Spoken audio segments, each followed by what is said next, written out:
ক্ষমতার মালিককে যে পড়ালেখা করে নাই সেই যদি বোঝে তুই বেটা পড়তে পড়তে পড়তে তোর জীবনের বড় অংশ কেটে গেল, চিন্তা করতে করতে মাথার চুল পরে অর্ধেক টাক হয়ে গেল, তোমার এটা বুঝে। যে আয়াত আমি খুতবার মধ্যে পাঠ করেছি প্রথমে অনুবাদের সাথে আমরা পরিচিত হইনি, তাহলে ইনশাআল্লাহ বাকিটা বুঝতে আমাদের জন্য সহজ হবে। আল্লাহ বলছেন আল্লাযীনা আমানু ইউকাতিলুনা ফি সাবিলিল্লাহ, যারা ঈমান এনেছে তারা লড়াই করে আল্লাহর পথে, আল্লাহর রাস্তাতে। ওয়াল্লাযীনা কাফারু ইউকাতিলুনা ফি সাবিলিত তাগুত, আর যারা কুফর আঁকড়ে ধরেছে, কুফরকে অবলম্বন করেছে, তারা লড়াই করে তাগুতের পথে। ফাকাতিলু আউলিয়া আশ-শাইতান, সুতরাং তোমরা অবশ্যই লড়াই করবে শয়তানের দোসরদের বিপক্ষে। ইন্না কাইদাশ শাইতানি কানা যায়ীফা, নিশ্চয়ই শয়তানের চক্রান্ত বড় দুর্বল, বড় দুর্বল। তো এই আয়াতটাকে আমরা তিন ভাগে ভাগ করে আলোচনা করি। প্রথম অংশ হলো যারা ঈমান এনেছে আল্লাহর পথে লড়াই করে, যারা কুফর অবলম্বন করেছে তাগুতের পথে লড়াই করে। দ্বিতীয় অংশ হলো শয়তানের দোসরদের বিরুদ্ধে লড়াই করার অপরিহার্য আদেশ আল্লাহ দিচ্ছেন। আর শেষ অংশ হলো নিশ্চয়ই শয়তানের চক্রান্ত বড় দুর্বল। অফ করা যাবে? তো ঈমান যারা এনেছে আর কুফর যারা অবলম্বন করেছে, সূরা নিসার ৭৬ নম্বর আয়াত থেকে প্রথমে প্রমাণিত হয়ে যাচ্ছে দুনিয়ায় যত মানুষ আছে সমস্ত মানুষ এক দল না, বরং সমস্ত মানুষ মূলত দুই দল। এক দল ঈমানের পক্ষে আর এক দল কুফরের পক্ষে। আল্লাহ কোরআন অন্য জায়গায় জানিয়েছেন হুয়াল্লাযী খালাকাকুম ফামিনকুম কাফির ওয়া মিনকুম মুমিন, তিনি সেই আল্লাহ যিনি তোমাদেরকে সৃষ্টি করেছেন, এরপর তোমাদের দুটো ভাগ, দুটো দল। এক ভাগের নাম কাফের আর এক ভাগের নাম মুমিন। এক ভাগ আল্লাহর খেয়ে আল্লাহর পরে আল্লাহর অস্তিত্বকেই অথবা তার একত্বকে অস্বীকার করে, আর এক ভাগ আল্লাহর অস্তিত্বকে অস্বীকার তো করে না, তবে আল্লাহ তাআলা তাকে এমন ভাবে স্বীকার করে, তার একত্বকে এমন ভাবে আঁকড়ে থাকে, এর জন্য জানও কোরবান করে দিতে পারে। তাহলে দল হলো কয়টা? দুইটা। একদল, এবার শ্বাস টানলে তো কথা বলা মুশকিল, তো মেশিন তো ভালো আছে, সমস্যা কোথায়? শ্বাস টানলে বুক, গলা এগুলো ব্যথা হয়ে যায়, শুকিয়ে যায়। 5 মিনিটে যদি 5 ঘন্টার কষ্ট হয়, কথা বলা মুশকিল না? আমরা তো 2-2.5 ঘন্টা কথা বলি, ঝামেলা হয় না? আলহামদুলিল্লাহ। সব অফ করেন, সমস্যা নেই, কিন্তু শ্বাস যাতে না টানে। তাহলে দুনিয়ার মধ্যে যত মানুষ আছে দল এক না, দল হলো দুটো। এই দুই দলের মধ্যে কশ্চিন কালেও আদর্শিক ঐক্যর মহব্বত হতে পারে না। কারণ যে আল্লাহর পক্ষে আর যে আল্লাহর বিপক্ষে তারা এক হবে কিভাবে? দল যেহেতু আলাদা, এজন্য আল্লাহ রাসূল জানিয়েছেন ভালোবাসতে হবে আল্লাহর জন্য, ঘৃণাও করতে হবে আল্লাহর জন্য। ইসলাম খালি ভালোবাসা শেখায় না, ইসলাম ভালোবাসাও শেখায়, ইসলাম ঘৃণাও শেখায়। তবে ইসলাম বলে দেয় ভালোবাসাটাও হবে আল্লাহর জন্য আর ঘৃণা এবং দুশমনীটাও হবে আল্লাহর জন্য। কোরআনে আল্লাহ বলেন সূরা ফাতহের সর্বশেষ আয়াত, মুহাম্মাদুর রাসূলুল্লাহ ওয়াল্লাযীনা মাআহু আশিদ্দাউ আলাল কুফার রুহামাউ বাইনাহুম। আল্লাহ রাসূল মুহাম্মদ সাল্লাল্লাহু আলাইহি ওয়াসাল্লাম এবং তার সাহাবীদের বৈশিষ্ট্য হলো তারা কাফেরদের উপর বড় কঠোর, কিন্তু মুমিনদের জন্য বড় রহমদিল। অন্য আয়াতে আল্লাহ বলেন সূরা মাইদায়, আল্লাহর প্রিয় বান্দা যারা তাদের 6টা গুণ আছে, এর মধ্যে তৃতীয় এবং চতুর্থ গুণ হলো আযিল্লাতিন আলাল মুমিনিন আইজ্জাতিন আলাল কাফিরিন। তারা মুমিনদের জন্য, সেই মুমিন যে দলের হোক, যে ধারার হোক, যে মতের হোক, যে এলাকার হোক, যে রঙের হোক, যে ভাষার হোক, মুমিনদের জন্য তারা বড় নরম, কিন্তু ইসলামের দুশমনদের জন্য, এই কাফেরদের জন্য তারা বড় কঠোর। আল্লাহ রাসূল হাদিসের মধ্যে বলেন কিয়ামতের দিন আল্লাহ নিজে ডাকতে থাকবেন আইনাল মুতাহাব্বুনা লিজালালি, আর ওই বান্দাগুলো কোথায় যারা একজন আরেকজনকে ভালোবাসতা একমাত্র আমি আল্লাহর জন্য। আল ইয়াউমা উযিল্লুহুম ফি যিল্লি ইয়াউমা লা যিল্লা ইল্লা যিল্লি, আজ আমি তোমাদেরকে আমার ছায়া জায়গা দেব যেদিন আমার ছায়া ছাড়া দ্বিতীয় কোনো ছায়া নেই। এমনকি হাদিসের মধ্যে আছে আল্লাহ রাসূল বলেন মান আহাব্বা লিল্লাহ ওয়া আবগাদা লিল্লাহ ওয়া আতা লিল্লাহ ওয়া মানাআ লিল্লাহ ফাকাদ ইসতাকমালাল ঈমান, যে ভালোবাসে আল্লাহর জন্য, ঘৃণাও করে আল্লাহর জন্য, দানও করে আল্লাহর জন্য, দান করা থেকে বিরতও থাকে আল্লাহর জন্য, সে তার ঈমানকে পরিপূর্ণ করে ফেলেছে। কারণ আবু বকর রাদিয়াল্লাহু আনহুকে যদি ভালোবাসে বলতে পারবে ভালোবাসে আল্লাহর জন্য। আবু জাহালকে যদি ভালোবাসে কোন মুখে বলবে ভালোবাসে আল্লাহর জন্য? প্রশ্নই তো আসে না। আর ধান্দার জন্য বলতে পারে, স্বার্থের জন্য বলতে পারে, কিন্তু আল্লাহর জন্য বলতে পারে না। এজন্য যদিও কোনোদিন দেখি নাই, কিন্তু বেলালে হাবশিকে আমরা জান দিয়ে, মন দিয়ে, প্রাণ দিয়ে ভালোবাসি। এই ভালোবাসার ব্যাপারে আমাদের কোনো আক্ষেপ নেই, কোনো দ্বিধা নাই। অপরদিকে আবু জাহালকে দেখি নাই, আবু জাহাল আমার জমিও মেরে খায় নাই, আবু জাহাল নৈশ ভোটও করে নাই, কিচ্ছু করে নাই, তারপর আবু জাহালের নামও আমরা শুনতে পছন্দ করি না। কেন? কারণ ভালোবাসাও আল্লাহর জন্য, ঘৃণাটাও আল্লাহর জন্য। তাহলে ইমানদার এক দল, আর কুফুর যারা আঁকড়ে থেকেছে তারা হল আরেক দল। ইমানদার এক দল, এগুলো এখন শুনলেও মানুষ অবাক। ইমানদার এক দল, ইমানদার তো এক সিরাজগঞ্জে আছে কত হাজার দল। দলাদলির তো আর শেষ নাই। আমরা তো এত দলাদলিতে ভাগ হয়েছি, মানে ওই যে বড় ভাগ হলো ৭৩টা। আল্লাহ রসুল যেটা বলেছেন, তার উম্মত ৭৩ দলে ভাগ হবে, ৭২ দল যাবে জাহান্নামে, এক দল যাবে জান্নাতে। তবে এই বড় দল, এগুলো তো বড় বা মূলের বিবেচনায়, কিন্তু এক দলের অধীনে অনেক ডালপালা থাকে, অনেক শাখা প্রশাখা থাকে। ওই রকম হিসাব করলে দল ৭২-৭৩ না, দল শত শত না, হাজার হাজার আছে। বলে এক বাংলাদেশে কি পরিমাণ দলাদলি আছে চিন্তা করেন। কিন্তু আল্লাহ রসুল জানিয়েছেন মুসলমান থাকবে এক দেহের মতো হয়ে। এক দেহের মতো মানে কি, দেহের কোনো এক অংশ যদি আঘাত লাগে অন্য অংশ সেই ব্যথায় ব্যথিত হতে হবেই হবে। আরে ডক্টর আফিয়া সিদ্দিক আমেরিকার কারাগারে বন্দী, তার বাড়ি পাকিস্তানে, তো কি হয়েছে? ডক্টর আফিয়া সিদ্দিকার জন্য যদি আপনি সিরাজগঞ্জের উল্লাপাড়ার লোক হয়েও আপনার দিল না কাঁদে, বুঝতে হবে আপনার ঈমানের মধ্যে ভেজাল আছে। মসজিদে আকসা আমাদের থেকে বহু দূরে ফিলিস্তিন নামক রাষ্ট্রে, তাতে কি হয়েছে? এখনো পর্যন্ত এই মসজিদে আকসা ইহুদিদের দখলে আছে এবং আমাদের গাজার মুসলমানদের রক্তে নিয়মিত আল্লাহর জমিন রঞ্জিত হচ্ছে। এর জন্য কারো অন্তরে যদি রক্তক্ষরণ না হয়, তার ঈমানের এখনো পূর্ণতা বহু দূর বাকি আছে। সুতরাং দুনিয়ায় মুসলমান যতই হোক না কেন, ঈমানি ভ্রাতৃত্ব, ইসলামী জাতীয়তা, আজকাল তো এগুলো নিয়েও মতানৈক্য চলে যে আমাদের জাতীয়তার পরিচয় কি হবে, বাংলাদেশি জাতীয়তা নাকি বাঙালি জাতীয়তা নাকি ভিন্ন কোনো জাতীয়তা।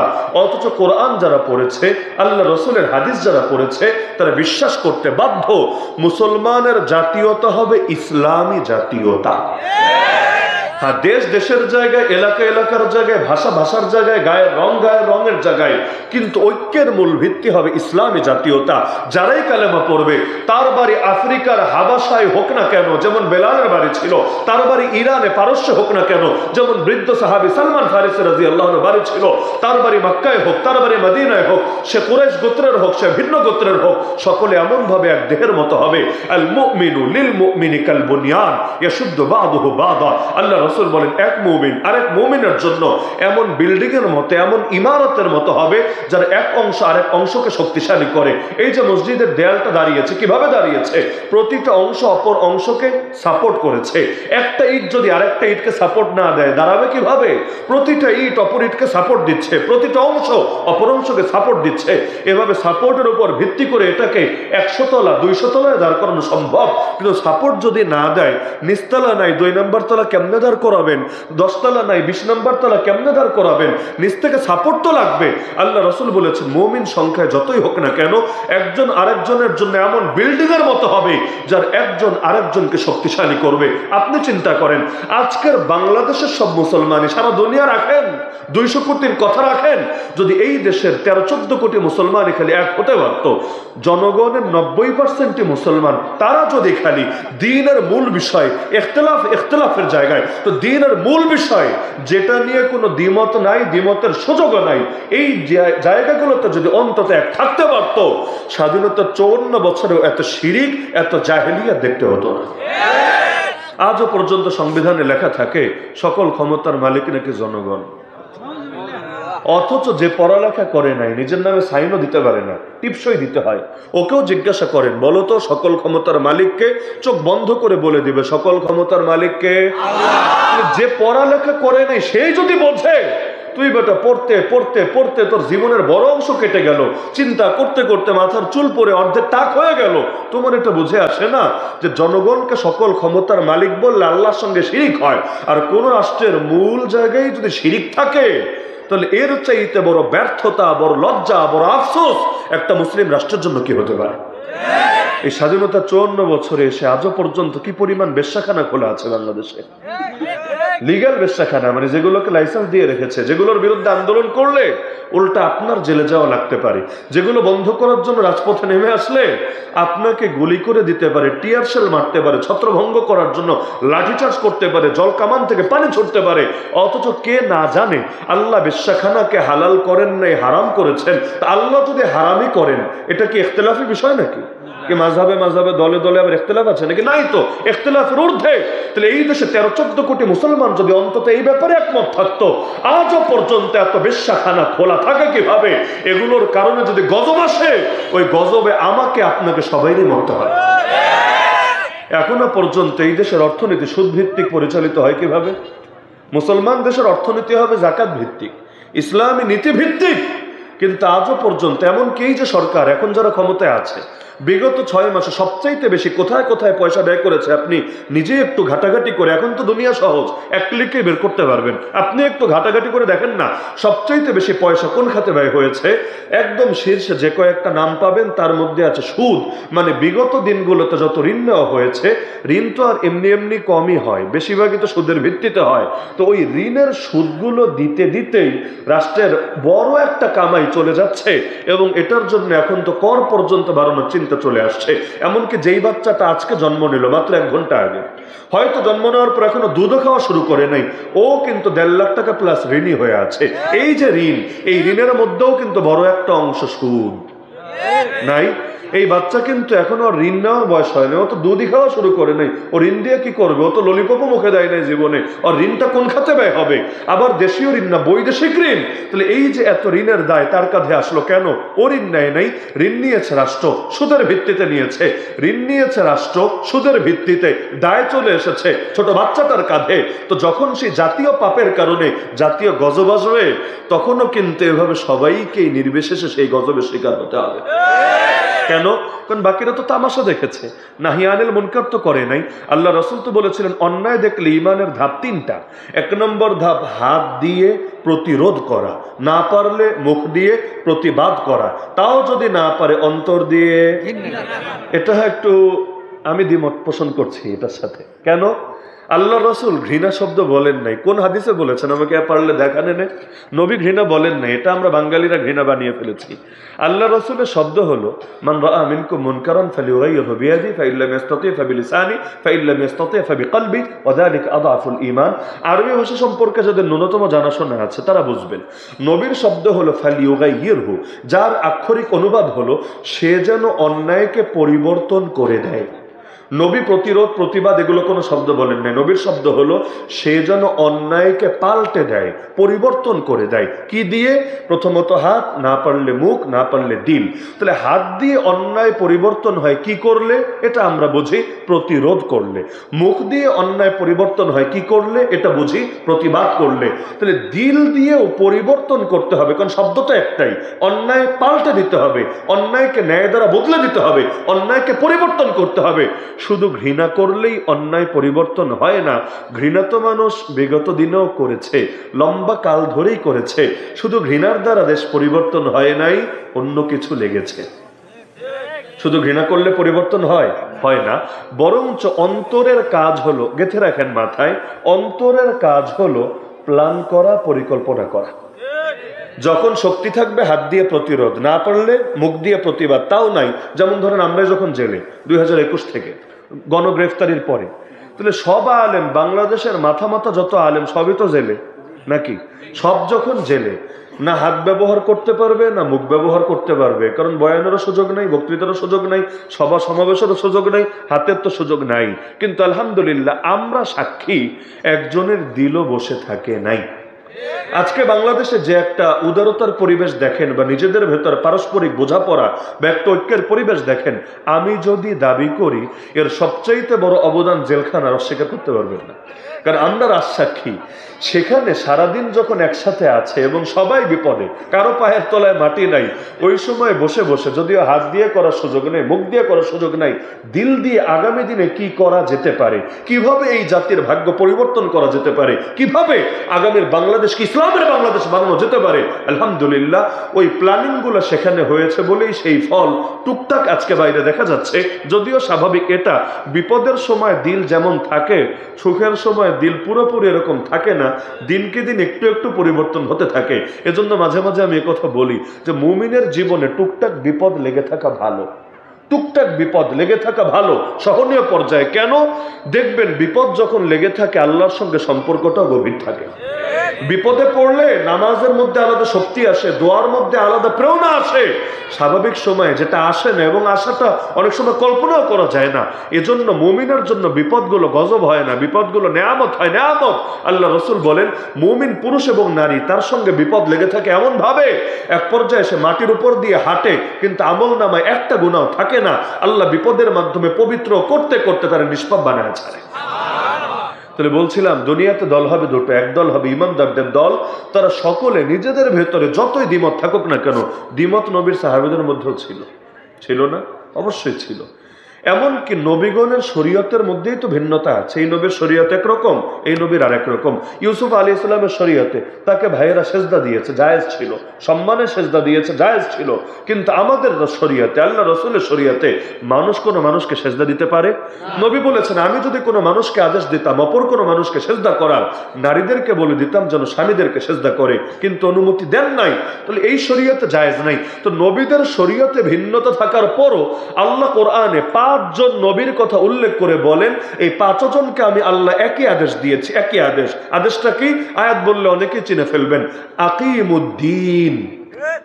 আকিমুদ্দিন, আপনারা সকলে দিন কায়েম করেন, ওয়ালা তাতাফাররাকু ফি, এক্ষেত্রে আপনারা ফেরকা ফেরকা হয়ে যাবেন না, দলে দলে ভাগ হয়ে যাবেন না। আচ্ছা, স্বাভাবিকভাবে প্রশ্ন আসবে, আল্লাহ তো 5 নবীর নাম বললেন, নবী মুসা, নবী ঈসা, নবী নূহ, নবী ইব্রাহিম, নবী মুহাম্মদুর রাসূলুল্লাহ সাল্লাল্লাহু আলাইহি সাল্লাম। তাহলে কোন দিন কায়েম করব? নবী মুসার দিন না নবী ঈসার দিন? নবী নূহের দিন না নবী ইব্রাহিমের দিন? নাকি নবী মুহাম্মদুর রাসূলুল্লাহ সাল্লাল্লাহু আলাইহি সাল্লামের দিন? একটা চিন্তার বিষয় না? কারণ আল্লাহ 5 জনের কথা বলে বললেন সবাইকে আদেশ দিয়েছি দিন কায়েম করবা, আর দিন কায়েম করতে গিয়ে তোমরা ভাগাভাগি হয়ে যাবা না। এমনকি রাসূলের হাদিসে আছে আল আম্বিয়া ইখওয়াতুন লিআল্লাহ উম্মাহাতুহুম শাত্তা ওয়া দীনুহুম ওয়াহিদ, নবীগণ সমস্ত নবীরা বৈমাত্রেয় ভাইয়ের মতো, তাদের মা আলাদা কিন্তু তাদের সকলের দিন এক, তাদের সকলের আদর্শ এক। তাহলে আমরা দেখতে পাচ্ছি নবীদের শরীয়তে ভিন্নতা আছে। এই নবীর শরীয়তে একটা হালাল আর এক নবীর শরীয়তে হারাম। যেমন গনিমত আমাদের জন্য হালাল, অতীতে কোন জাতির জন্য হালাল ছিল না, সবার জন্য হারাম ছিল। তার আল্লাহ যে দিন কায়েম করতে বললেন সেটা কোন দিন? তার মানে বোঝা যায় দিনের মূল বিষয় নিয়ে কোনো দ্বিমত হয় না, আর যেগুলো নিয়ে দ্বিমত হয় ওইটার সাথে দিন কায়েমের মূল সম্পর্ক থাকে না। দ্বিমতের জায়গায় দ্বিমত, একমতের জায়গায় একমত। লা ইলাহা ইল্লাল্লাহ সব নবীর কালেমা, তাহলে তাওহীদ জিন্দা করতে হবে, এটা নিয়ে কারোই দ্বিমত থাকার সুযোগ থাকতে পারে না। তাহলে সুদ বন্ধ করতে হবে, কার দ্বিমত আছে? বেশ্যাখানা বন্ধ করতে হবে, কার দ্বিমত আছে? অশ্লীলতা দূর করতে হবে, কার দ্বিমত আছে? আর ঘুষ দূর করতে হবে, দুর্নীতি দূর করতে হবে, দুঃশাসন দূর করতে হবে, কার দ্বিমত আছে? মানুষে মানুষে যে বৈষম্য দূর করতে হবে, এই যে বাংলাদেশে পুঁজিবাদের অভিশাপের কারণে ধনী আর গরিবের বৈষম্য খালি বাড়ছে আর বাড়ছে, এটাকে যথাসম্ভব কমিয়ে আনতে হবে। কারণ ইসলামী অর্থনীতির মূলনীতি হলো সূরা হাসরে আছে, কাইলা ইয়াকুনা দুলাতাম বাইনাল আগনিয়া মিনকুম, টাকাগুলো খালি বড়লোকের হাতে সীমাবদ্ধ যাতে না থাকে, বরঞ্চ বড়লোক এবং গরিব সকলের মধ্যে যাতে ছড়াতে থাকে। এই যে বাংলাদেশে 95% মানুষের হাতে অত টাকা নাই, বাকি 5% হাতে যত টাকা আছে। এই সিরাজগঞ্জে সব মানুষ মিলে সারা বছর যা খরচ করে, এমন হাতে গোনা অল্প কয়েকজন লোক আছে যাদের নিজেদের আয় এবং নিজেদের সম্পদ এর চাইতে আরো বেশি আছে। মানে এই পুরো জেলার মানুষের যত সম্পদ এর চাইতে তাদের হাতে গোনা কয়েকজনের সম্পদ বেশি আছে।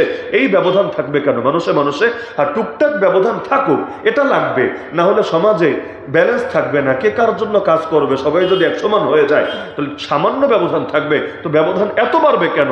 তার মধ্যে যখনই ঝামেলা হবে খালি গরিব মানুষের উপরে জুলুমের স্টিম রোলার চালাবে। আজও পর্যন্ত দেখেন না, ভ্যাট নামে একটা কর আছে না, ট্যাক্সও নেয় ভ্যাটও নেয়, দুইটাই তো নেয়।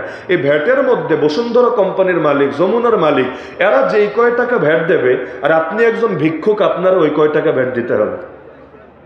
কেমন কথা? মোবাইলে 1 মিনিট কথা বলেন, তাহলে সে যতটুকু ভ্যাট দিবে আপনাকে ততটুকু দিতে হবে না?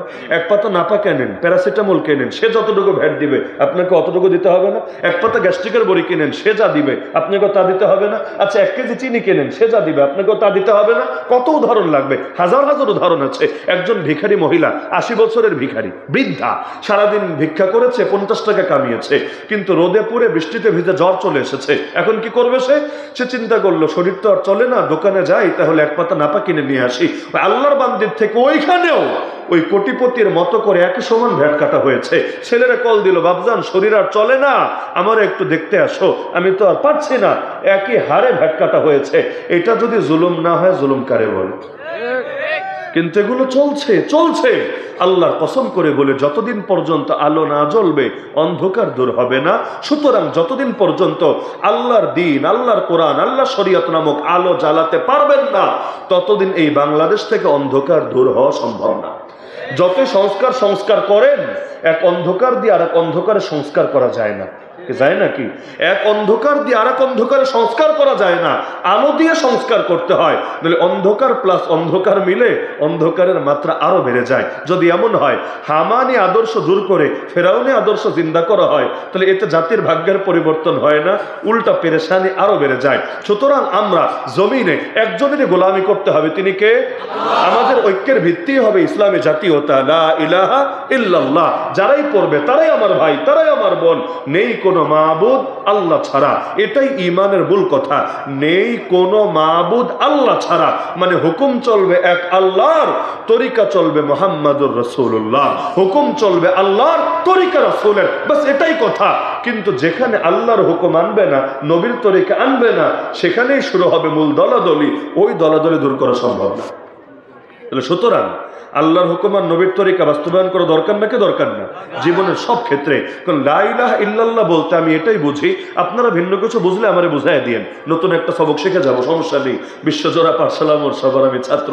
আচ্ছা, আমি বুঝি লা ইলাহা ইল্লাল্লাহ মানে এটা, আমার নামাজের রব যিনি, আমার রাজনীতির রব তিনি, আমার জাকাতের রব যিনি, আমার অর্থনীতির রব তিনি, আমার হজের রব যিনি, আমার পার্লামেন্টের রব তিনি, আমার জাকাতের রব যিনি, আমার সংবিধানের রব তিনি, আমার কোরবানির রব যিনি, আমার কোর্ট কাছারির রব তিনি, আমার ব্যক্তিগত ইবাদত বন্দেগীর রব যিনি, আমার রাষ্ট্র পরিচালনা থেকে শুরু করে সভ্যতা সংস্কৃতি প্রতিটা সেক্টরের রব তিনি। যে সব ক্ষেত্রে এক আল্লাহকে রব মানবে, এক আল্লাহর গোলামি করবে, তার মুখে লা ইলাহা ইল্লাল্লাহ সাজে। কিন্তু যে এক জায়গায় আল্লাহ তো আরেক জায়গায় গায়রুল্লাহ, এভাবে গোলামি আর আনুগত্যকে ভাগাভাগি করবে, ও লা ইলাহা ইল্লাল্লাহ বলতে বলতে মুখে ফেনা তুলে ফেললেও তাকে ইমানদার বললে ইমানদার শব্দের অপমান হবে।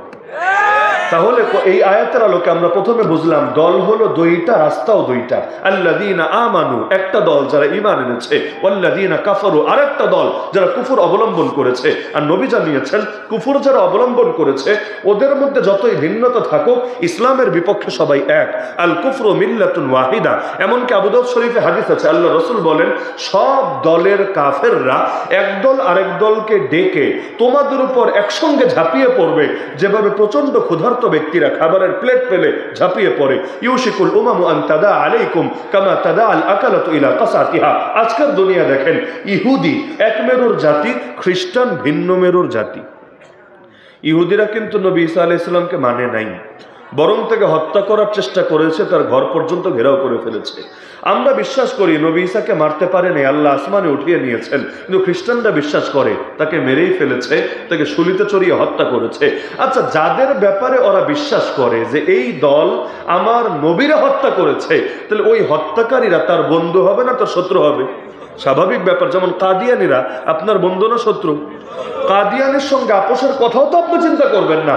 এমনকি সাধারণ কাফেরকে যে নজরে দেখবেন, নবীর এই দুশমনদেরকে আপনি কখনোই সেই নজরে দেখবেন না, সবচাইতে শক্ত থাকবেন তাদের বিপক্ষে। তাহলে ইহুদিরা নবী ঈসাকেই হত্যা করেছে, এটা খ্রিস্টানদের বিশ্বাস, আমাদের না। আমাদের বিশ্বাস আল্লাহ তাকে উঠিয়ে নিয়েছেন, কিন্তু খ্রিস্টানরা মনে করে ওদের নবীকে মেরেছে। তাহলে ইহুদি আর খ্রিস্টান ওদেরকে বন্ধুত্ব থাকা দরকার না শত্রুতা থাকা দরকার? এবং ইতিহাসের বড় অংশ জুড়ে শত্রুতাই ছিল। আপনি হাজার বছরের ইতিহাস পড়ে দেখেন, একদল আরেক দলের বিরুদ্ধে যুদ্ধ লাগিয়ে রাখতো। মসজিদে আকসা কখন ইহুদিরা দখলে নিত, কখনো খ্রিস্টানরা দখলে নিত। যেমন সুলতান সালাহুদ্দিন আইয়ুবী মসজিদে আকসাকে স্বাধীন করেছিলেন খ্রিস্টানদের হাত থেকে, কিন্তু আজকে মসজিদে আকসা ইহুদিদের হাতে। তাহলে ওদের মধ্যে এক সময় লড়াই হতো, যুদ্ধ হতো, বহু কিছু হতো, কিন্তু এই যুগে দেখেন খ্রিস্টান আর ইহুদি মিলে মুসলমানদের মারার জন্য এক হয়ে গেছে। সাপার বেজে এক হলো কিভাবে? আসলে তো চিন্তার বিষয়, সাপার বেজে এক হলো কিভাবে? এই যে আমেরিকায় যে প্রেসিডেন্ট হয়, সে যখন শপথ পাঠ করে তার সামনে কিন্তু বাইবেল দেওয়া হয়, বাইবেল। ওই বাইবেলের উপর হাত রেখে তারপর শপথ পাঠ করে। যদিও এবার ট্রাম্প সাহেব এসে, এই আধা পাগল এসে রীতিটাকে ভেঙে দিয়েছে। তার সামনেও দুইটা বাইবেল রাখা হয়েছে। একটা হলো আব্রাহাম লিঙ্কন যেই বাইবেলে হাত রেখে শপথ করেছে, ওই ঐতিহাসিক বাইবেল। আরেকটা ওর নিজের মায়ের উপহার দেওয়া বাইবেল।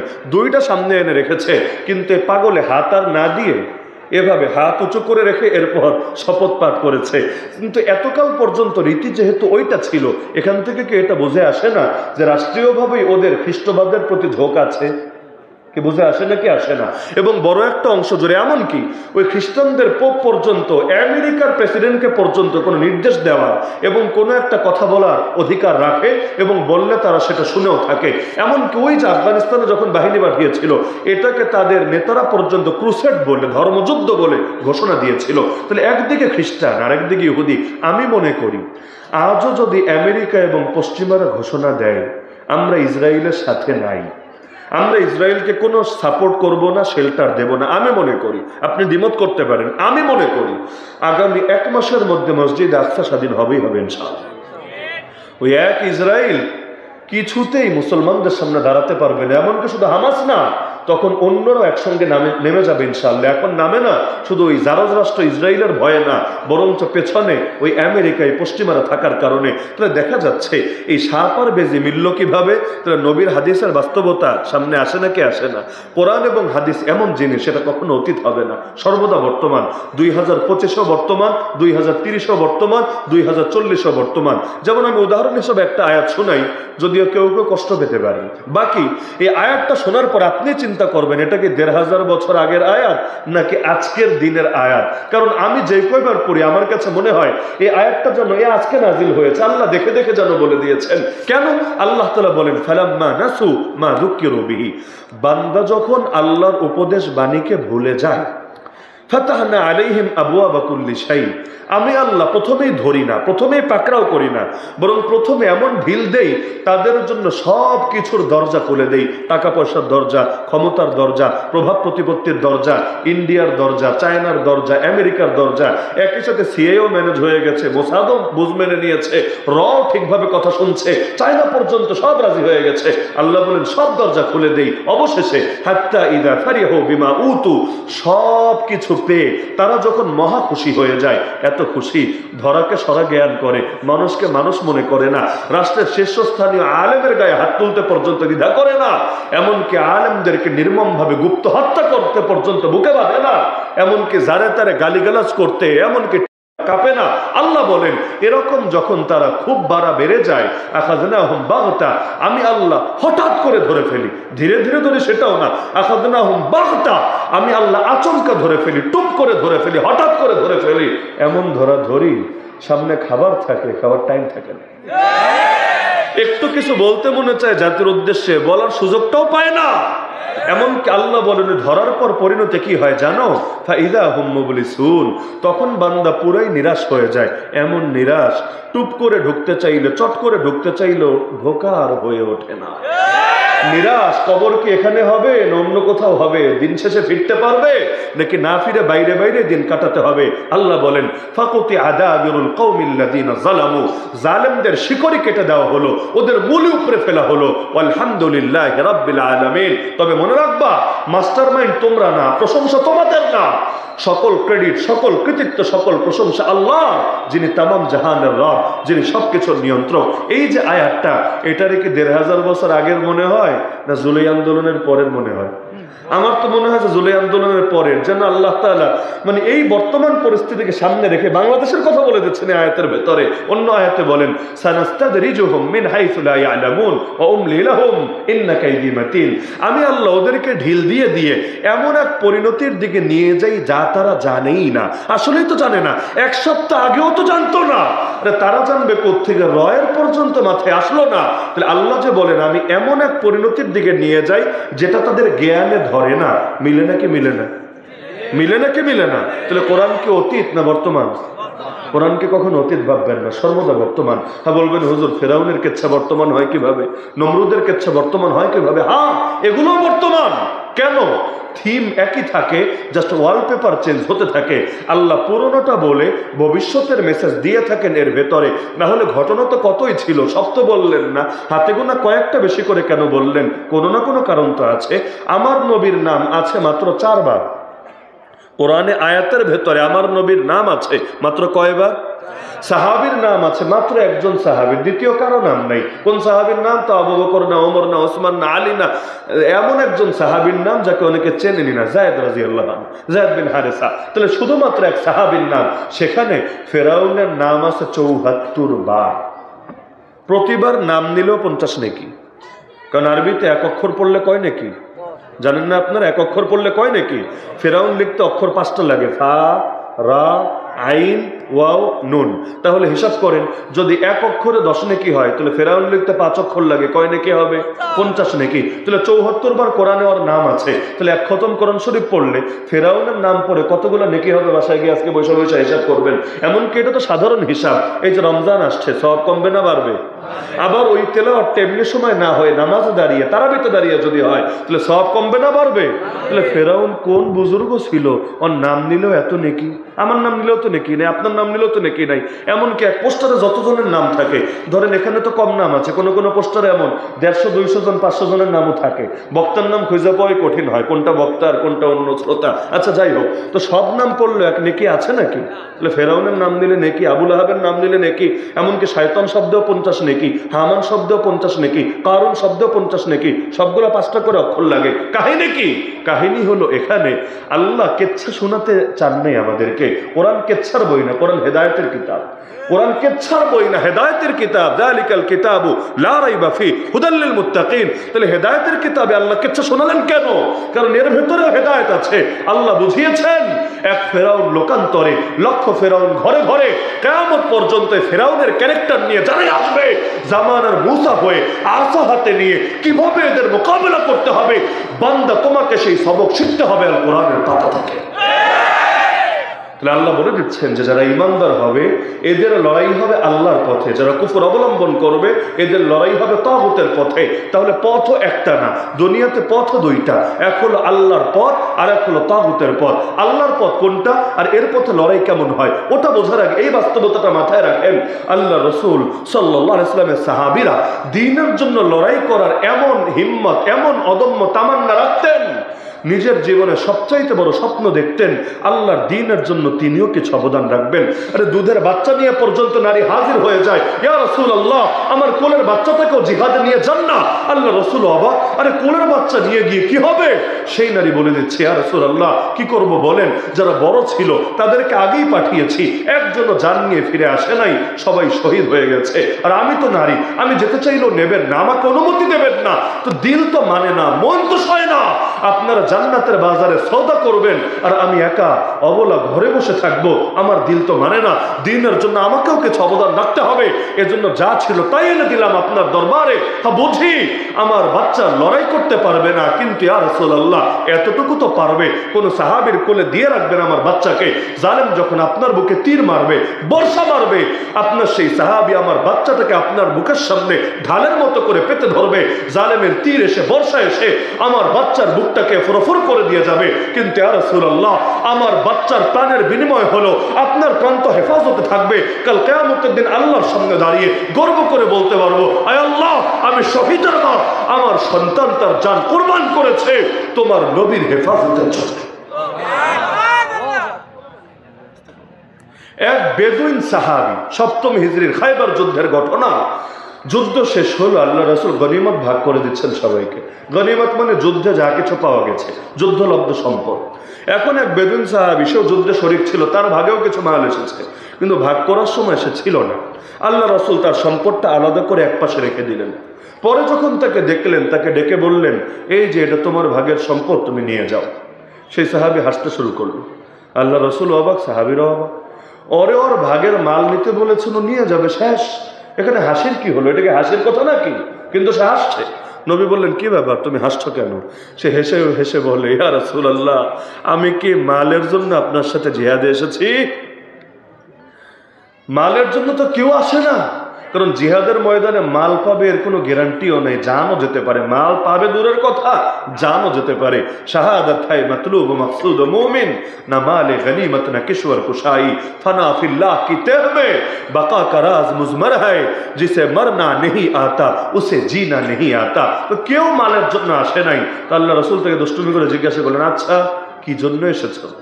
সে নিজের গলাটা দেখালো। ইয়া রাসূলুল্লাহ, এই যে আমার গলা দেখতে পাচ্ছেন, এই গলার ঠিক এই জায়গায় জালেমের একটা তীর এসে ঢুকবে, আমার এখান থেকে দরদর করে রক্ত গড়িয়ে পড়বে, আমি ছটফট করতে করতে শহীদ হয়ে যাব। আপনি তো বলেছেন যার মরণ হবে যেভাবে তার হাসরও হবে সেভাবে। এজন্য শহীদকে কিন্তু গোসল দেওয়া হয় না, শহীদকে গোসল দেওয়া হয় না, ওই রক্তমাখা অবস্থায় তাকে শুয়ে দেওয়া হয় তার কবরের ভেতরে। কেন? কিয়ামতের দিন সে অবস্থায় দাঁড়াবে আল্লাহর সামনে, তখনও তার গা থেকে দরদর রক্ত গড়িয়ে পড়তে থাকবে। নবী বলেন, সেই রক্তের রং দুনিয়ার রক্তের মতোই হবে, তবে ঘ্রাণ হবে মিশক আম্বরের মতো। ইয়া রাসূলুল্লাহ, আমি কাটা গলা নিয়ে যখন আল্লাহর সামনে দাঁড়াবো, তখনও তো রক্ত বের হতে থাকবে, কিন্তু রক্ত থেকে ঘ্রাণ ছুটবে। আল্লাহ তো অবশ্যই আমাকে জিজ্ঞাসা করবে, কিরে বান্দা, তোর গলাটা ফুটো কেন, এখান থেকে রক্ত বের হচ্ছে কেন? আমি আল্লাহকে বলবো, আল্লাহ, কেবলমাত্র তোমার জন্য তোমার নবীর ডাকে জিহাদে নেমেছিলাম। আমার নিজস্ব কোনো স্বার্থ ছিল না, আমার কোনো চাওয়া পাওয়া ছিল না, দ্বীনের জন্য অবদান রাখতে আমি ময়দানে নেমে এসেছিলাম, কিন্তু এই জালেমরা আমাকে বাঁচতে দেয় নাই, আমার গায়ে আঘাত এনেছে। এই দেখেন আল্লাহ, এখনো পর্যন্ত এর চিহ্ন আমার শরীরের মধ্যে দেখা যাচ্ছে। আল্লাহ, আপনার দ্বীনের জন্য দুনিয়া একবার কষ্ট পেয়েছি, আপনি জাহান্নামে ফেলে দ্বিতীয়বার কষ্ট দিয়েন না। কষ্ট যেহেতু একবার পেয়ে গেছি, এই উসিলায় মাফ করে দেন, আমাকে জান্নাত দিয়ে দেন। আল্লাহ তখন আমার ব্যাপারে বলবে, ঠিক আছে ফেরেশতারা যাও, আমার এই বান্দারে আমি মাফ করে দিলাম, তোমরা জান্নাতে নিয়ে নাও। ইয়া রাসূলুল্লাহ, এই শব্দ নিয়ে আমি লড়াই এসেছি, আমার দ্বিতীয় কোনো চাওয়া পাওয়া নাই। আল্লাহ রাসূল অবাক হলেন, সাহাবীরা অবাক হলেন। পরে যখন আবার যুদ্ধ শুরু হলো, যুদ্ধ শেষে সবগুলো লাশ একটা একটা করে সামনে আনা হলো। সব সাহাবী অবাক হয়ে লক্ষ্য করলো, এই যে আল্লাহ রাসূলের এই বেদুইন সাহাবী, গ্রাম্য সাধারণ সাহাবী, গলা ঠিক যেই জায়গায় দেখিয়েছিল 1 ইঞ্চি এদিক সেদিক হয় নাই, ঠিক ওই জায়গায় জালেমের তীর ঢুকে আল্লাহর বান্দা শহীদ হওয়ার সৌভাগ্য লাভ করেছিল। নবী বলেন, ইন্না মিন ইবাদিল্লাহ মান লাউ আকসামা আলাল্লাহি লা আবাররা। আল্লাহর কিছু বান্দা এমন আছে, আল্লাহর নামে কসম করে যখন কোনো কথা বলে, আল্লাহ নিজে তাদের কসমের লাজ রক্ষা করে। নাবালেগ বাচ্চা পর্যন্ত ছটফট করে, সেও যাবে ময়দানে দ্বীনের জন্য কিছু অবদান রাখবে বলে। যখন দেখে নবী কোনোভাবে অনুমতি দেয় না, অবশেষে কৌশল বের করে, ইয়া রাসূলুল্লাহ, যদিও বয়স কম, আমি নাবালেগ, কিন্তু যুদ্ধের ময়দানে তো বয়স দরকার না, শক্তি দরকার। আমার এলাকার ওই ছেলেটাকে নিয়েছেন, বয়সে বড় হতে পারে, শক্তিটা আমার চাইতে বেশি না, একটা বার ওর সাথে লড়াই করার সুযোগ করে দেন না। যদি হেরে যাই দ্বিতীয়বার রিকোয়েস্ট করব না, যদি জিতে যাই আমাকে কেন একবার সুযোগ দিবেন না? আল্লাহ রাসূল বলেন, ঠিক আছে, তাহলে এক ধাপ হয়ে যাক। এখন কুস্তি খেলার আগে তো শুরুতে বুকটুক বুকে মিলায় নেয় না, কারণ তোরে ধপাস করে একটা আসার টাসার দিব, যদি আগে একটু বুকটুক না জড়ায় নেয় কেমন হয়? তো এখন সেই সাহাবী, ছোটটা আর বড়টা একসাথে মিলিত হয়েছে। আস্তে করে ছোটটা বড়টার কানে কানে বলছে, ভাই আমার, আল্লাহর জন্য কি একটাবার স্যাক্রিফাইস করা যায় না? তোমার তো কপাল খুলে গেছে, নবীজি তোমাকে কবুল করে নিয়েছেন, আর আল্লাহ নবী একবার যাকে কবুল করেন তাকে রিজেক্ট করেন না, তাকে ফিরায় দেন না। তোমার তো কপাল খুলে গেছে, একবার যদি স্যাক্রিফাইস করো আমারও কপাল খুলে যাবে। দুই ভাই হাতে হাত রেখে কাঁধে কাঁধ মিলিয়ে জান্নাতের বাজারে সওদা করবো ইনশাআল্লাহ। আল্লাহর জন্য একটাবার ছোট হও, একটাবার, তোমার লস হবে না, আমার বড় লাভ হবে, বড় জেতা জিতে যাব। দুনিয়াতে কিচ্ছু দিতে পারবো না, তো জান্নাতে আল্লাহ তোমার এই ওসিলা অনেক আগায় নেবে ইনশাআল্লাহ। এটা শুনে বড়টার মন গলে গেল, বললো, ভাই তুই টেনশন করিস না, আমি ব্যবস্থা করছি। লড়াই শুরু হলো, বড়টা হার মেনে নিল। সবাই ভাবলো ছোটটা নিজের শক্তিতে বড়টাকে হারিয়েছে, আসলে নিজের শক্তিতে হারায় নাই। আল্লাহ নবীর এক সাহাবী আর এক সাহাবীকে ময়দানে যাওয়ার, দ্বীনের জন্য কিছু অবদান রাখার সুযোগ করে দিয়েছে।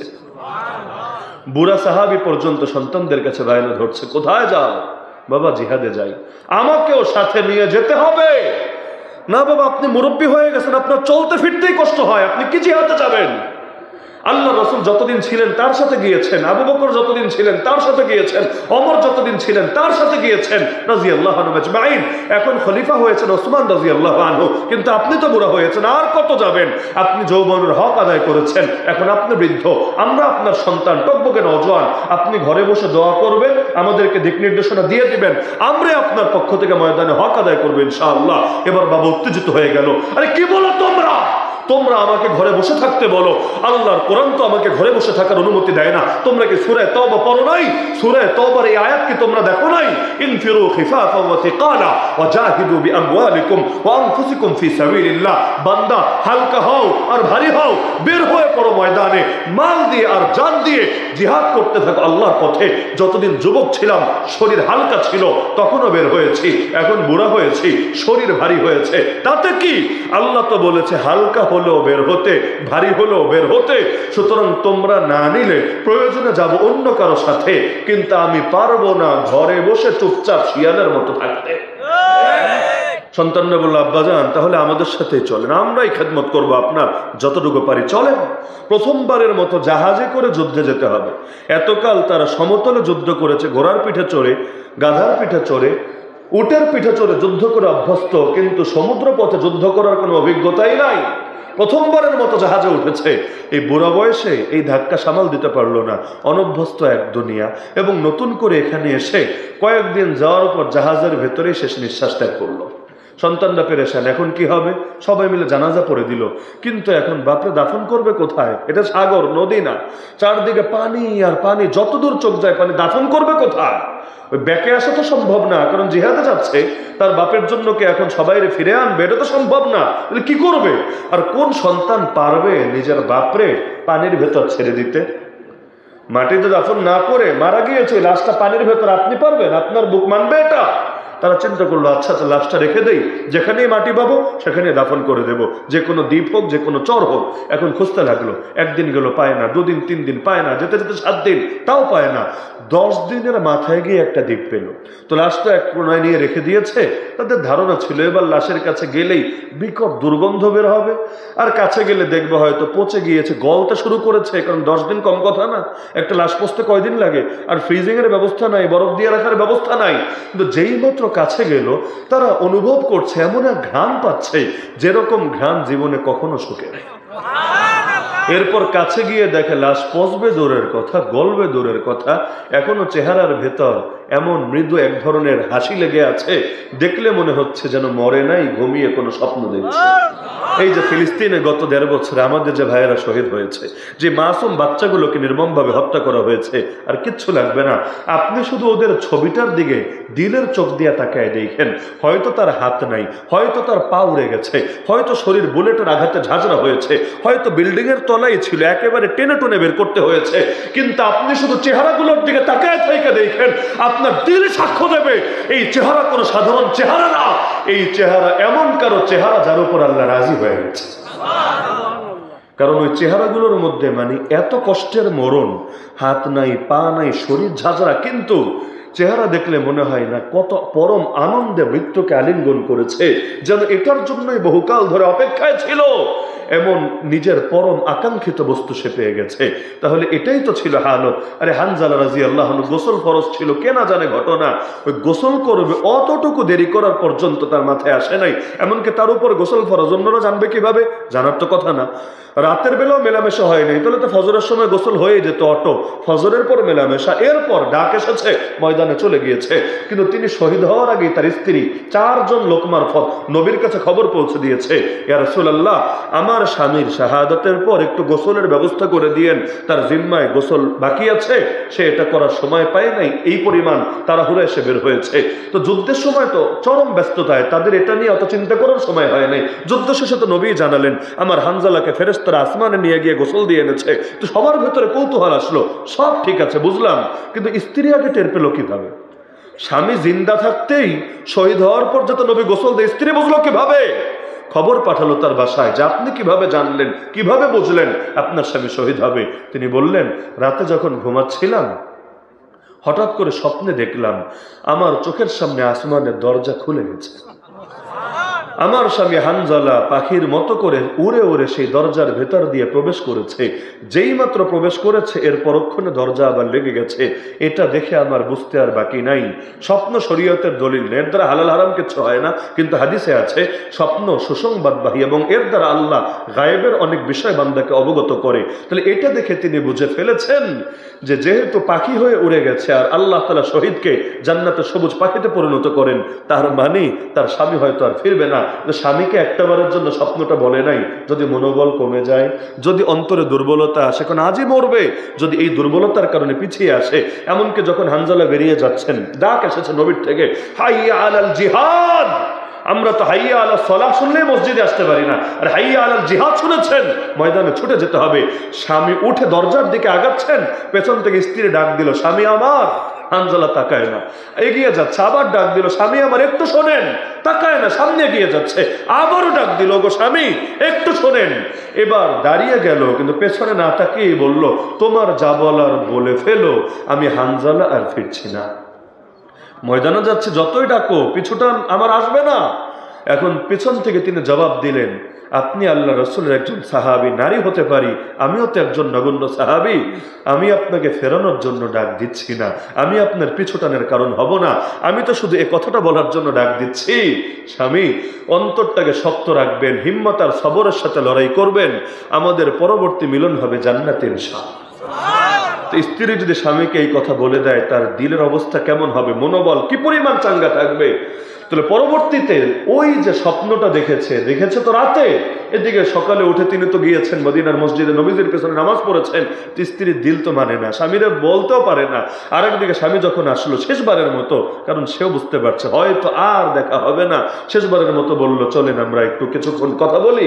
ওই পরবর্তীতে সেখানে মেলামেশা হলো এবং তার উপর গোসলটা ফরজ ছিল। তাহলে তাদের দিলের হিম্মতের কথা আপনি চিন্তা করেন, আর একবার নিজেকে সেই জায়গায় কল্পনা করেন, খেজুর খেতে কয় মিনিট লাগে, শুকনা খাবার, এটা পর্যন্ত শেষ করা সবর হয় নাই, বের হয়ে গেছেন ময়দানে, উহুদ পাহাড়ের পেছন থেকে জান্নাতের সুঘ্রাণ পর্যন্ত পেয়েছেন। কল্পনা করতে পারেন দুনিয়াতে বসে জান্নাতের সুঘ্রাণ, আর কোন সেই সুঘ্রাণ যেটা নাকে অনুভব করলেই মনে হয় এটা দুনিয়ার কোনো ঘ্রাণ হতেই পারে না, এটা আমার রবের পক্ষ থেকে আসা ঘ্রাণ।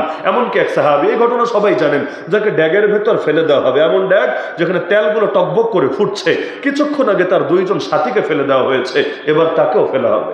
সেই সাহাবী কাঁদছেন, খ্রিস্টান বাচ্চা দেখছে, কিরে ওর চোখ থেকে পানি ঝরে কেন, কাঁদে কেন? এবার বললো, কিরে তোরা এত লোভ দেখালাম তাও খ্রিস্টান হলি না, এত মারলাম তাও ধর্ম পাল্টালি না, এখন কাঁদিস কেন? মৃত্যুকে সামনে থেকে দেখে ভয় পাচ্ছিস? ঠিক আছে বাদ দে, এখনো সময় আছে, মুহাম্মাদের ধর্ম ভুলে যা, খ্রিস্ট ধর্ম গ্রহণ করে নে, তোর মতো যোগ্য সেনাপতি আমার দলে আসলে আমার অনেক লাভ হবে, অনেক ফায়দা হবে, আমিও চাই না তোকে হাতছাড়া করতে। সেই সাহাবী এবার ঈমানের বলে বলিয়ান হয়ে গর্জে উঠলেন, আরে জালেম, তুই কি ভেবেছিস আমি মৃত্যুর ভয় কাঁদি? আল্লাহর কসম, মুসলমান মৃত্যুর ভয় কাঁদে না। আমি তো কাছি আফসোসের কারণে একটা মাত্র প্রাণ আল্লাহর রাস্তায় কোরবান করতে পারছি। এত সামান্য পুঁজি নিয়ে হাসরের ময়দানে আল্লাহর সামনে দাঁড়াবো কোন মুখে? আল্লাহকে আমার এতটুকু পুঁজি কবুল করে আমাকে মাফ করবে, আমাকে জান্নাত দেবে, বড় ভয় লাগছে। আমার গায়ে যেই পরিমাণ পশম আছে, এই পরিমাণ প্রাণ যদি থাকতো আর প্রতিটা প্রাণ আল্লাহর রাস্তায় কোরবান করতে পারতাম, তাহলে না কিয়ামতের দিন বড় সড়ো পুঁজি নিয়ে দাঁড়াতে পারতাম। এখন তো আমার ভয় হচ্ছে আল্লাহ মাফ করবে কিনা, আল্লাহ আমার উপর রাজি হবে কিনা, আরে আমিও জান্নাতে যেতে পারবো কিনা, এই ভয়ে আমার চোখ থেকে পানি ঝরছে। তাহলে ভাবিস না মুসলমান মৃত্যুর ভয়ে কাঁদে। চিন্তা করেন, এক জীবন দিয়েও তৃপ্তি মেটে না, আর আমি আপনি যে কিছুই করতে পারলাম না দ্বীনের জন্য, একটাবার আফসোসও আসে না। পার্থক্যটাই তো এখানে, না হলে এই কোরআনই তারা পড়েছেন, ভিন্ন কোরআন না। এই নামাজই তারা আদায় করেছেন, ভিন্ন নামাজ নেই। এই ইসলামই তারা প্র্যাকটিস করেছেন, ভিন্ন ইসলাম না। সব এক থাকার পরও কোথায় তারা, কোথায় আমরা, কোথায় তারা, কোথায় আমরা? পার্থক্য কোথায়? ভেতরের হালতে, বাহিরে না। পার্থক্য ভেতরের হালতে। ভেতরে হালতটাই তো পরিবর্তন করতে পারি না। দিলগুলো দেখেন না এমন শক্ত হয়ে গেছে। যত পাপ করি, দোয়ায় আল্লাহর কাছে হাত তুললেও চোখে পানি আসতে চায় না। বছরের পর বছর চলে যায়, ফজরের নামাজ পড়তে পারি না, একটাবার আফসোস হয় না। হারাম ছাড়তে চাই, ছাড়া যে হয়ে ওঠে না, একটাবারও মনে হয় না আমার উপর আল্লাহ হয়তো সন্তুষ্ট না। যদি সন্তুষ্ট হতো আল্লাহ অবশ্যই আমাকে তৌফিক দিত, কারণ আল্লাহ যাকে ভালোবাসে তাকে তৌফিক দেয়, যাকে ভালোবাসে না তাকে তৌফিক দেয় না। আরে উম্মতের ফেরাউন আবু জাহালকে সাইজ করেছিল কে? বড় কোনো বীর বাহাদুর তো না, বড় কোনো সেনাপতি তো না, দুইটা ছোট ছোট বাচ্চা মুআজ আর মুআওয়াজ, এখন দাড়ি গজায় নেই, মোচ গজায় নাই। এই উম্মতের ফেরাউন বলা হয় যে আবু জাহালকে শেষ করে দিয়েছে। কেন? বুখারীতে হাদিস আছে, আব্দুর রহমান বিন আওফ রাদিয়াল্লাহু আনহু বলেন, বদরের ময়দান এমনিই তো পেরেশানির জায়গা, কারণ সাহাবী ময়দানে আছেন কয়জন? 305 জন। 13 জন ময়দানে নাই, বাকি 8 জন অন্যান্য দায়িত্বে আছেন। এর মধ্যে বাকি 8 জনের মধ্যে ওসমান রাদিয়াল্লাহু আনহু আছেন, যাকে নবী মদিনায় পাঠিয়ে দিয়েছেন তার স্ত্রী অর্থাৎ নবীর কন্যা অসুস্থ মুমূর্ষ, তার সেবা শুশ্রূষা করার জন্য। অবশিষ্ট 7 জনকেও কাউকে গোয়েন্দা সংবাদ সংগ্রহের জন্য, কাউকে অন্যান্য কাজে পাঠিয়েছেন। ময়দানে মাত্র 305 জন। অপরদিকে কাফের 1000, এদিকে মুসলমানদের তলোয়ার 2টা, তরবারি 2টা, আর ওদের সবাই অস্ত্র সজ্জিত। তো পেরেশানি তো আসারই কথা। আল্লাহ রসুল পর্যন্ত সেজদায় লুটিয়ে পড়ে এত কাঁদা কাঁদছেন, এত কাঁদা কাঁদছেন, আল্লাহুম্মা আনজিজলি মা ওয়া'আদতানি, আল্লাহুম্মা আতিনি মা ওয়া'আদতানি, আল্লাহুম্মা ইন তাহলিক হাযিহিল ইসাবা মিন আহলিল ইসলাম লাম তুবাদ ফিল আরদ। আল্লাহকে বলছেন, হে আল্লাহ, আমাকে যে ওয়াদা দিয়েছেন সে ওয়াদা বাস্তবায়ন করেন। আল্লাহ যে অঙ্গীকার দিয়েছিলেন সেটা আমাকে দান করেন। আল্লাহ, আজকে যদি মুসলমানদের এই কাফেলা শহীদ হয়, এই জমিনে কোনোদিনও আর তোমার ইবাদত হবে না। ইবাদত করবে কে? ইবাদত করার কেউ বাকি থাকবে না। এমন কাঁদা কাঁদছেন, পেছন থেকে আবু বকর সিদ্দিক রাদিয়াল্লাহু আনহু এসে আমার নবী সেজদায় লুটিয়ে আছেন, নবীর পিঠের উপর হাত রেখে বলছেন, হাসবুক, হে নবী যথেষ্ট, আল্লাহ আপনার দোয়া কবুল করে নিয়েছেন। কি পরিমাণ কান্নাকাটি হলে আশপাশের মানুষের দিলে পর্যন্ত এই কথা জাগ্রত হয়, এই দোয়া আল্লাহ ফিরাবেন না, এটা আল্লাহ কবুল করেছেনই করেছেন। তো এই পেরেশানির জায়গায় আব্দুর রহমান বিন আওফ রাদিয়াল্লাহু আনহু বলেন, হঠাৎ করে দেখে দুই পাশে 2টা বাচ্চা।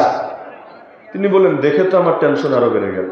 বাড়ারই কথা, যুদ্ধ বাদ দেন, আপনি যদি মিছিলের প্রথম সারিতে থাকেন আর এদিকে পুলিশ গুলি করতে শুরু করেছে, টিয়ারশেল মারতে শুরু করেছে, গুলি না করলে তো অনেকের আবার চুলকায়, ভাল লাগে না, এজন্য গুলি টুলি করে একটু শরীরটাকে ক্লিয়ার রাখে।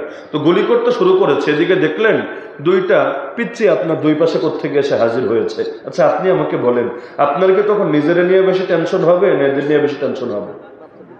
স্বাভাবিক না? এই বাচ্চা যদি অচেনাও হয়, আপনার অচেনা, তাও কিন্তু আপনি চিন্তা করবেন যে যে কোনোভাবে ওদেরকে আমার সেভ করতে হবে, না হলে মানুষের বিবেকবোধ বলতে একটা ব্যাপার আছে। তো তিনি বলেন, আমিও ভাবছিলাম যে হায় রে, এই 2 ট্যাবলেট না থেকে 2টা জুয়ান পোলাপান থাকলেও তো অন্তত আজকে কাফেরদেরকে একটু খালি হাতে হলেও চাপে ফেলার চেষ্টা করতাম, এখন কি করব। তিনি বলেন, এই বাচ্চাদের নিয়ে আমি হতাশার কথা চিন্তা করছিলাম, হঠাৎ করে এক বাচ্চা আমাকে বলে, চাচা, ও চাচা, আবু জাহালকে একটু দেখায় দেন না। তিনি বলেন, আমি অবাক, আমি ওরে জবাব দেওয়ার আগে অন্য পাশের বাচ্চা বলে, না চাচা, আমাকে দেখান, আমাকে, আবু জাহালকে। তিনি বলেন, জিজ্ঞাসা করলাম, ভাতিজা, তোমরা আবু জাহালকে চিনে কি করবা? ও হলো আজকের যুদ্ধের সেনাপতি, কুরাইশের সর্দার। তারা বলে উঠলো, চাচা শুনেছি ও আল্লাহর নবীকে গালি দেয়। অত বেশি কিছু বোঝে না, বাচ্চা মানুষ তো, অত মায়ের পেছনে কোনটা ফরজে আইন, কোনটা ফরজে কিফায়া, কোনটা ওয়াজিব, কোনটা সুন্নতে মুআক্কাদা, শর্ত কি, হুকুম কি, ইল্লত কি, বাচ্চা মানুষ বাচ্চাদের মতো বুঝ এভাবেই বলে দিচ্ছে। শুনেছি ও আল্লাহর নবীকে গালি দেয়, আল্লাহর নামে কসম করেছি একবার যদি ওর দেখা পেয়ে যাই, হয়তো ওকে জাহান্নামে পৌঁছাবো, না হলে নিজেরা শাহাদাতের অমীয় সুধা পান করে জান্নাতের সবুজ পাখি হব। কিন্তু ও বা আমরা মরার আগে, যার কপালে আগে মরণ লেখা, মরার আগে ওর পিছু ছাড়বো না। মাকে বলে এসেছে, মা, আবু জাহালের সাথে বোঝাপড়া চূড়ান্ত করার আগে এই মুখ আর তোমাকে দেখাবো না। তিনি বলেন, এই কথা শুনে আর নিজের উপর কন্ট্রোল করতে পারলাম না, আমি ইশারা দিয়ে দেখালাম, ভাতিজা, ওই যে ঘোড়ার উপর এক আরোহী দেখতে পাচ্ছ, সেই হলো আবু জাহাল, আজকের যুদ্ধের সেনাপতি, কুরাইশের সর্দার। তিনি বলেন, ইশারা দিতে দেরি, বাজ পাখির মতো ছুটে যেতে দেরি না। কিন্তু আবু জাহাল তো সেনাপতি, সেনাপতি, রাষ্ট্রপতি, প্রধানমন্ত্রী, এদের প্রোটোকল তো সবচাইতে বেশি, স্বাভাবিক মানুষের মতো না, সবচাইতে বেশি। কেন? কারণ এরা থাকলে বাকিদের দাম থাকবে এবং বাকিরা অ্যাক্টিভ থাকবে। এরাই যদি না থাকে বাকিদের হিম্মত এমনি হারায় যাবে।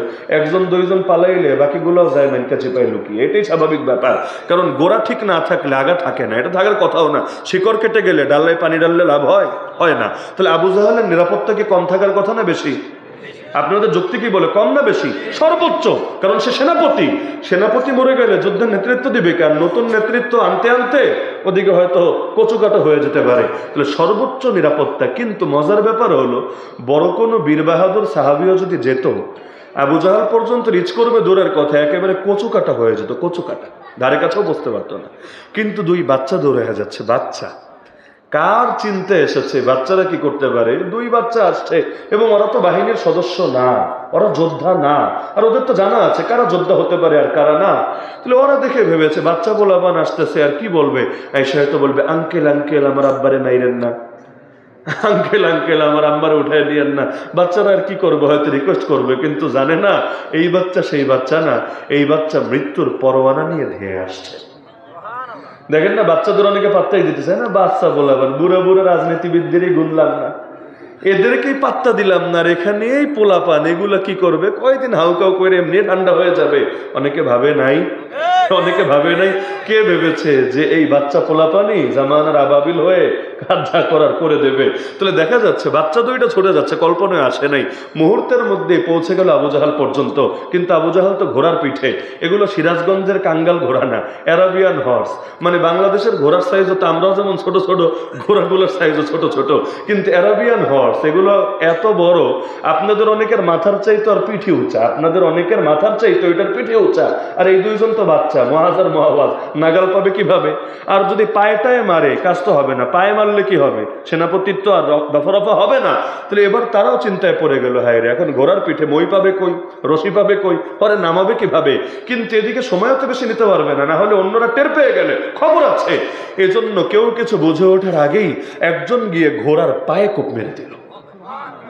বাংলাদেশের পশুপ্রাণীরা আবার খেপে যাবে, হায় হায় কামটা কি করলো, ঘোড়ার অপরাধ কি, ঘোড়ার পাপ কি? ঘোড়ার অপরাধ নাই, ঘোড়ার পাপ নাই, কিন্তু এই ঘোড়াকে যেহেতু যুদ্ধে ব্যবহার করা হয়েছে এবং সে জালেমের সহযোগী, তাকে অনিচ্ছাকৃতভাবে বানানো হয়েছে এবং এখানে অপারগ, মানে এখানে এইটা না কইরা ওইটা করার উপায় নাই। সুতরাং ঠেকায় পড়লে এর চাইতে বড় কিছুও করতে হয় এবং ইসলামেও এতটুকু ছাড় দেওয়া হয়। তো এখন ঘোড়ার পাটা কেটে গেল। এখন পা যখন কেটে আলাদা হয়ে গেছে, এখন ঘোড়ার তিনটা পা আছে, ওই তিনটা দিয়েও স্থির থাকবে কিভাবে? লাফ একটা মারলো আর তাল সামলাতে পারলো না, একদিকে কাত হয়ে পড়ে গেল। ঘোড়া যখন পড়লো, আবু জাহাল তো আর বসে থাকতে পারবে না, ও ছিটকে গেল। আর আরেকজন লাফ মেরে বুকের উপর চড়ে কি করেছে আমি আর বলবো না, আপনি বুঝে নেন কাম কি করার করে ফেললো। এখন বাকিরা তো আর ছেড়ে দেবে না। নেতাকে চোখের সামনে যদি এভাবে হতে দেখে বাকিরা কি ছেড়ে দেবে? দেওয়ার কথাও না। আজকে যেমন ছাত্র নেতা যারা আছে, এরা আরামে আমাদের মতো হাঁটতে চলতেও কিন্তু পারবে না, রাস্তাঘাটে যেখানে মনে চায় বৈশা চা খাবে, এত সহজ কথা না। এদের ভবিষ্যতে রাজনীতি তারা করুক বা না করুক, কিন্তু এদেরকে সারা জীবন কিন্তু এভাবেই পেরেশানি নিয়ে যেতে হবে। কারণ বাস্তবতা এমনই, বিপ্লবের পরে বিপ্লবীদেরকে অনেককে সারাটা জীবনে ভোগান্তি পোহাতে হয় এবং ওই কথা মাথায় নিয়ে আলহামদুলিল্লাহ বিপ্লবীরা বিপ্লব করে। এরা চাওয়া পাওয়া নিয়ে করে না, যারা করে আসলেই যারা করে দিল থেকে, এরা এটা নিয়েই করে, জান দেওয়া লাগলে জান দিব, আর যদি নিজে দুনিয়ায় বেঁচে থাকা লাগে আর আল্লাহ কিছু দিয়ে দেয় তাতেও চলবে, সব হালতের জন্য প্রস্তুত থাকে। তখন বাচ্চা দুইটারও তো ছেড়ে দেবে না। আঘাত শুরু করলো, একটা বাচ্চার হাতটা কেটে গেল, কিন্তু হাতটা কেটে শরীর থেকে আলাদা হলো না, হাড্ডিও কেটে গেছে, কিন্তু এদিকে চামড়া আর গোশতের সাথে অল্প একটু ঝুলছে, এভাবে হাতটা ঝুলছে। কিন্তু লড়াই তো থামানোর সুযোগ নাই, না হলে হাত গেছে কল্লাও যাবে, আর এক হাত দিয়ে লড়াই চালিয়ে যাচ্ছে। কিন্তু একদিকে হাত কেটে গেছে, দর দর রক্ত গড়িয়ে পড়ছে। তো রক্ত যেই পরিমাণ বের হয় শরীরও কিন্তু ওই পরিমাণ দুর্বল হয়। একদিকে দুর্বল হয়ে যাচ্ছে, আর একদিকে কাটা হাত নিয়ে লড়াই করে কিভাবে? যেই কয়বার নড়ে এই হাতটাও এভাবে নড়তে থাকে, তার খুব আনইজি লাগছে, ঝামেলা হচ্ছে, হওয়ারই কথা। আর কোনো একটা জায়গা যদি আপনার চামড়া ওঠে, দেখবেন টাচ লাগলেও ভেতরে কলিজায় মোচড় দিয়ে ওঠে। তো যেই কয়বার হাত নড়ছে কলিজায় মোচড় দিয়ে উঠছে এবং তার কাছে মনে হচ্ছে যেভাবে বেশিক্ষণ চলতে পারবে না, তার শক্তি নিঃশেষ হয়ে যাবে, মনোবল ঘাটতি দেখা দিবে। সঙ্গে সঙ্গে চিন্তা করলো, হাত তুই বাধা দিবি আমাকে আল্লাহর দ্বীনের পথে? ঠিক আছে, তাহলে আপাতত তোর ছুটি, তোর আর দরকার নেই। হাতটা রেখে দিল মাটির উপরে, পা দিয়ে একটা পাড়া দিল হাতের উপরে, এদিক থেকে টান মারলো, হাতটা শরীর থেকে আলাদা হয়ে গেল। অবশিষ্ট হাত দিয়ে ঠিকই বীরের মতো লড়াই চালিয়ে গেল। এগুলো শুধু শুনেন না, নিজেরা একবার কল্পনা করেন, এরপর চিন্তা করবেন মুমিন যে আল্লাহর পথে লড়াই করে, আল্লাহ যে বললেন তার লড়াইয়ের স্পৃহা, লড়াইয়ের তামান্না কেমন হয়। আজকের দুনিয়ার 200 কোটি মুসলমান যদি বাতিল অপশক্তির বিরুদ্ধে আসলেই লড়াই করার হিম্মত রাখত, 70 বছরের বেশি সময় ধরে মসজিদ আকসা ইহুদিদের দখলে থাকতো না। বাবরি মসজিদ ভেঙে রাম মন্দির বানানো হলো, বাবরি মসজিদ ভাঙার বয়স প্রায় 30 বছর হয়ে গেছে, আজও পর্যন্ত আল্লাহর ঘরকে আল্লাহর ঘরের মর্যাদা ফিরিয়ে দেওয়া গেল না।